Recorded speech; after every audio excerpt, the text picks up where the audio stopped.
Hello class, welcome to Algebra Lesson 5.1, which is all about the absolute value function. By the end of this lesson, you should be able to analyze functions that include absolute value expressions. So I'm going to quickly review just a couple of things before we move on to the next page.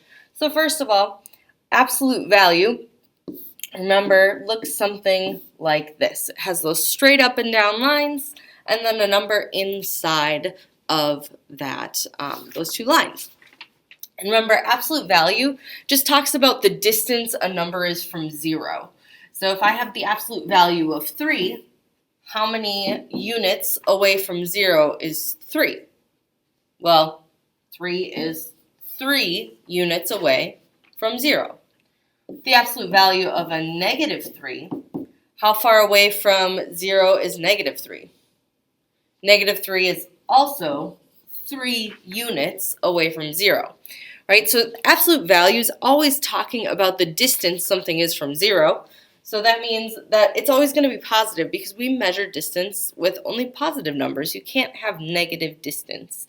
And sometimes students get confused because they say, well, if you go backwards, that's negative distance. No, that going backwards is the direction. That's not the distance, right?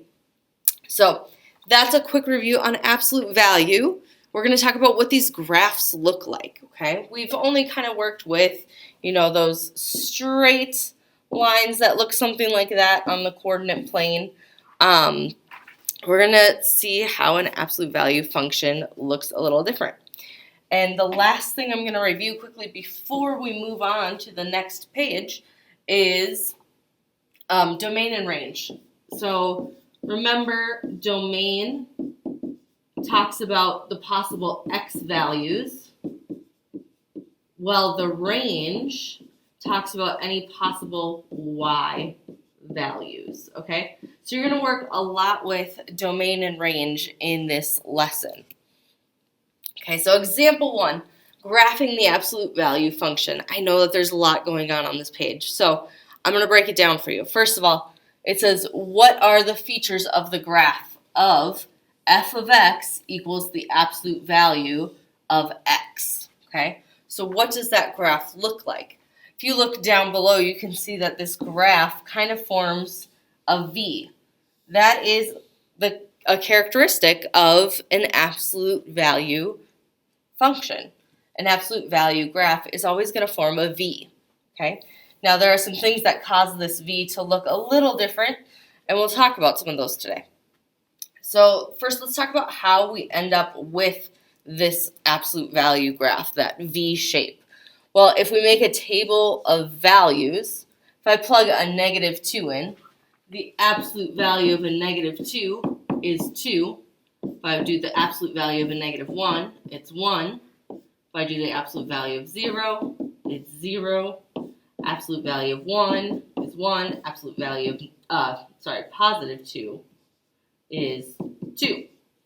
So what they did was, this was my x, this was my y, that's my ordered pair.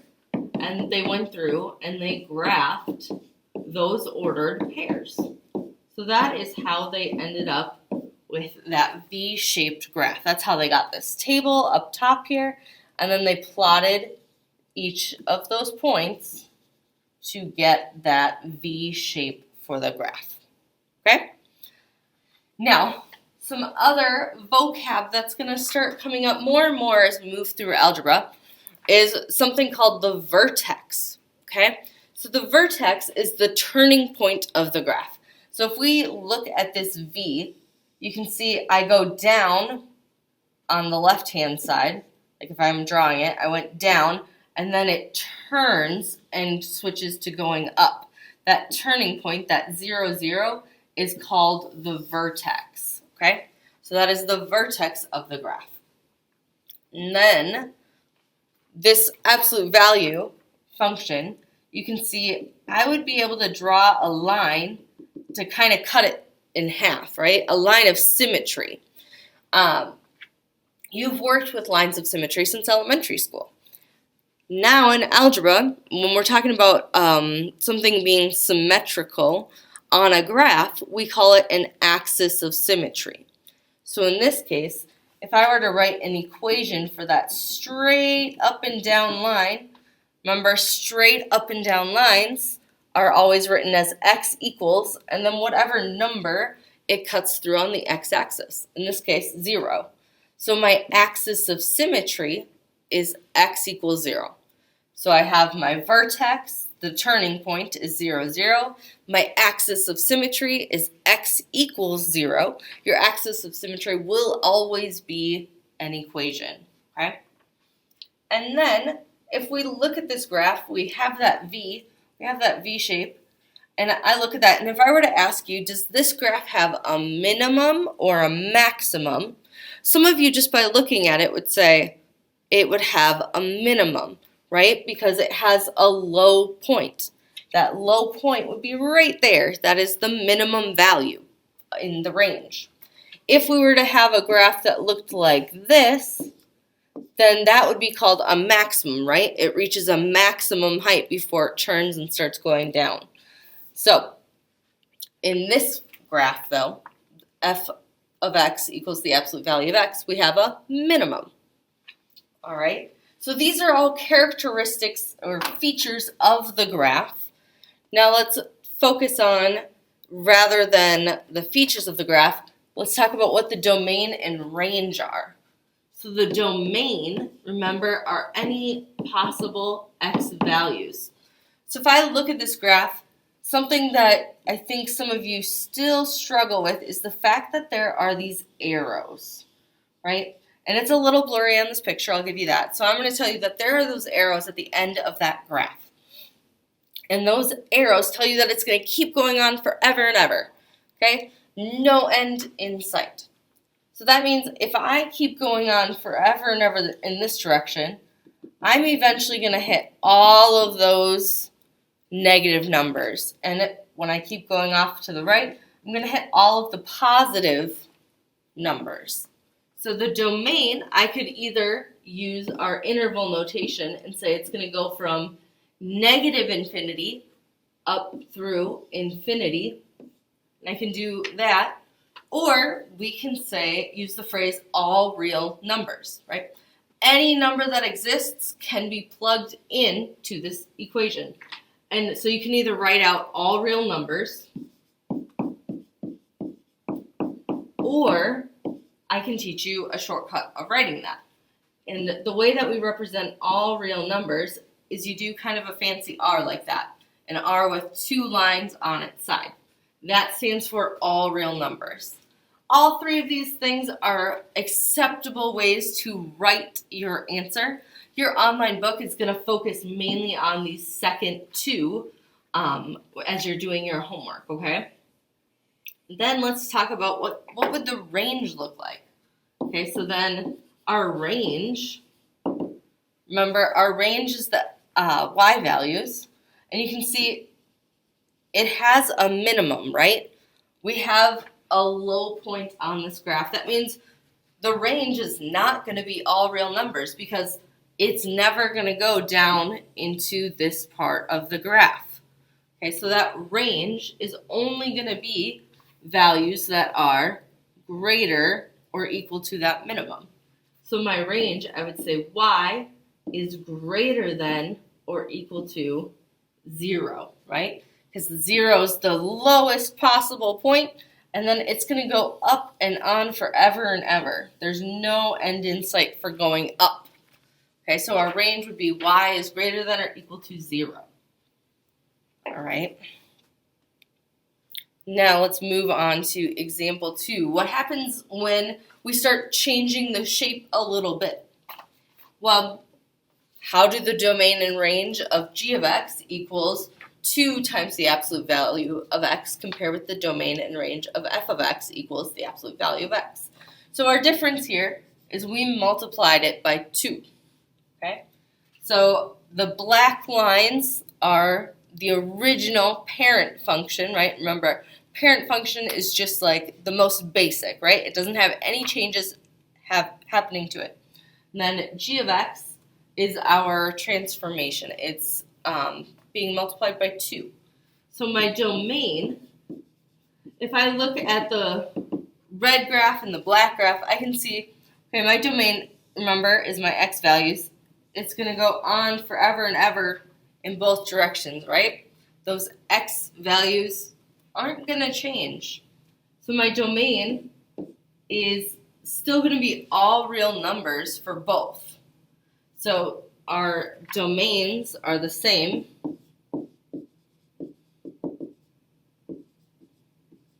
So domains are the same. And if we look at the range, let's look at where's the low point on each of those graphs. The low point is the same on each of those graphs.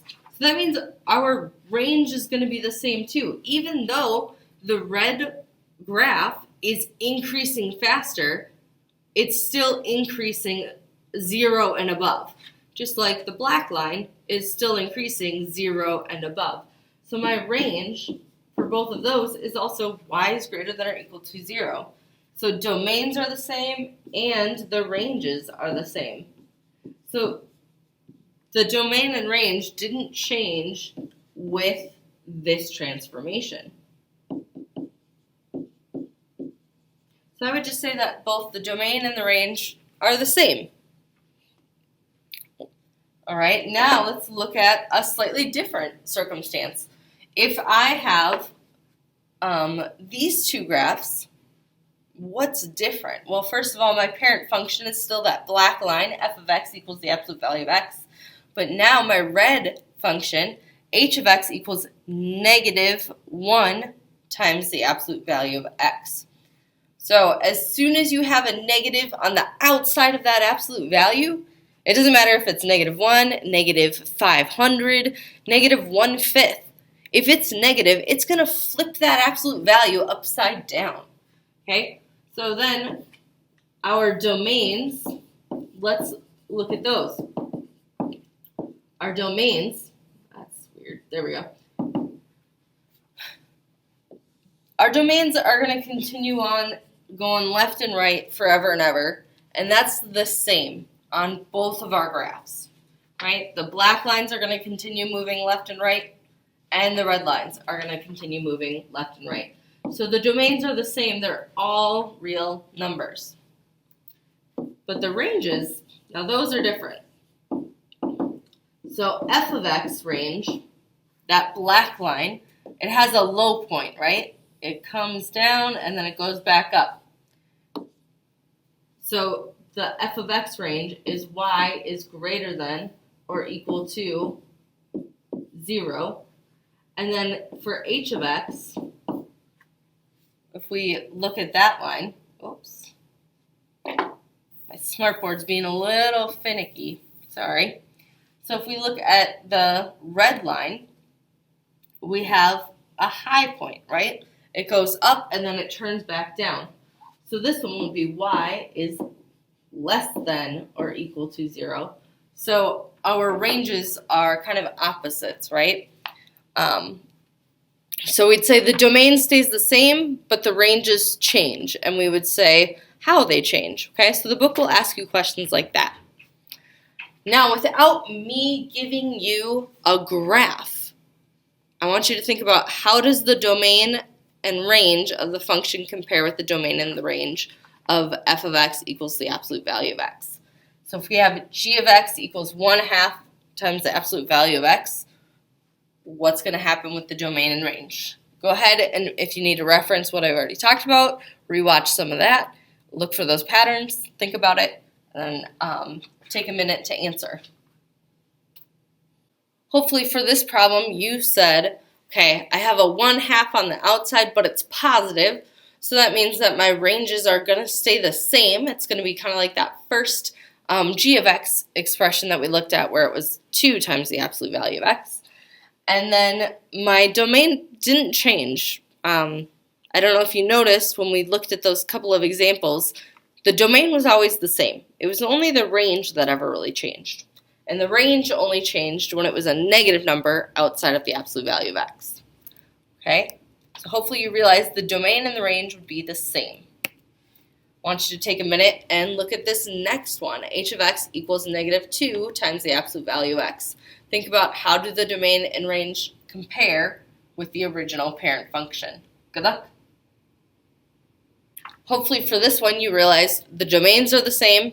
The ranges are different though. For f of x, it's y is greater than or equal to 0, and for h of x, it's y is less than or equal to 0, and that's all because I have that negative in front of it. All right, now let's look at example 3. Let's talk about how we can interpret a real-life situation for absolute value equation or function. Jay rides in a boat from his home to a friend's home in a neighboring state. The graph of the function d of t equals 30 times the quantity of the absolute value of t minus 1.5 shows the distance of the boat in miles from the state line at t hours. Assume the graph shows Jay's entire trip. Okay, so we have the picture. It talks about the Utah and Arizona border, and it looks like we're talking about Lake Powell. Okay, so that's what we are seeing. If we were to look at the graph for this function that we were given, we see that, okay, we're starting here, it goes down all the way up to here, and then it goes back up, right? So let's talk about what some of these points mean. We're starting right here. My x value is 0, and we're talking about time. So that means at the start of the trip, right? He has not moved at all. At the start of the trip, he is starting 45 miles away from the state line. Okay? So he's starting 45 miles away from the state line. And then after an hour and a half, so 1.5 hours, he's now 0 miles away from the state line. So that means it took him 1.5 hours to get to the state line. And then, if we continue, this x value would be 3, the y value would be 45 again. So at 3 hours, he has reached his original starting point again.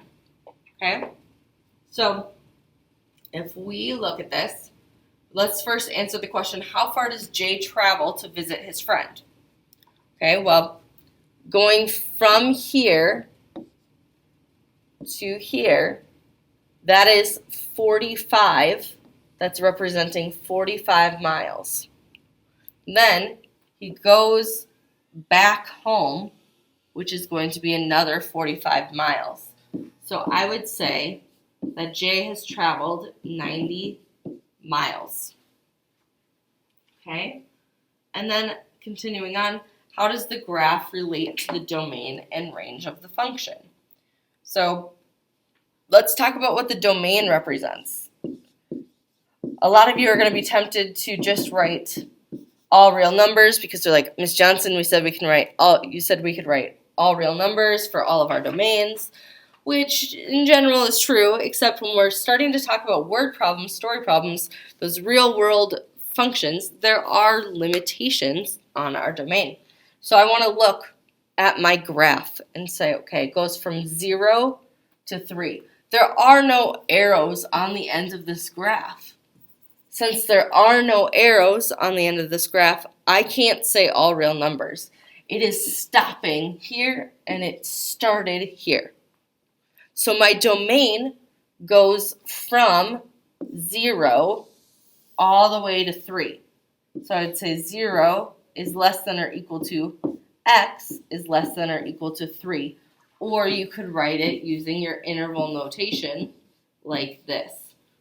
Remember, when it's the or equal to, you do the square brackets. If it was just less than, you would do your parentheses, okay?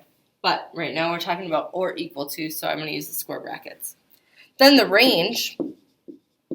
Our range in this situation is talking about distance, right? So our range is talking about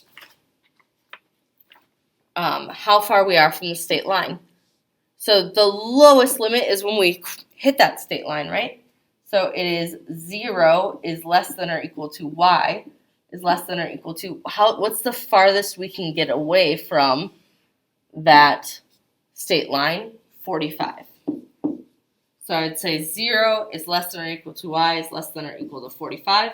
Or again, if you want to use your interval notation, you could write it like that.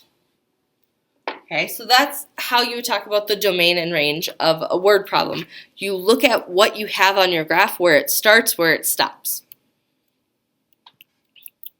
One last thing that I'll say about this is talking about like where a graph is increasing and decreasing. So if you look at this graph, you can see, okay, from 40 all the way to 1.5, it is decreasing, right? It's going down. That's why the book highlighted this function is decreasing. Then going from 1.5 up to 3, that is when the function is increasing. And the book will sometimes specifically ask you when, over what interval is the function decreasing. So for this, we would say 0 to 1.5. And then for the function is increasing, you would say from 1.5 up to 3 hours is where it's increasing. Okay? And then the minimum is that vertex, right? The distance from the state line is 0 miles. So that would be your minimum. If you had to write it as an ordered pair, you would say 1.5, comma, 0. Okay? I want you to take a minute to read through this problem and answer the question, what does this graph tell you about this race? Okay? Good luck. All right, when you looked at this graph, hopefully you came up with maybe some of the things that's similar to what I've written. So the first thing, hopefully you noticed, okay, the race started and ended 20 kilometers away from a water station, okay? Then another thing that you could say is not only did it start and end 20 kilometers away from a water station, but the water station was halfway, right?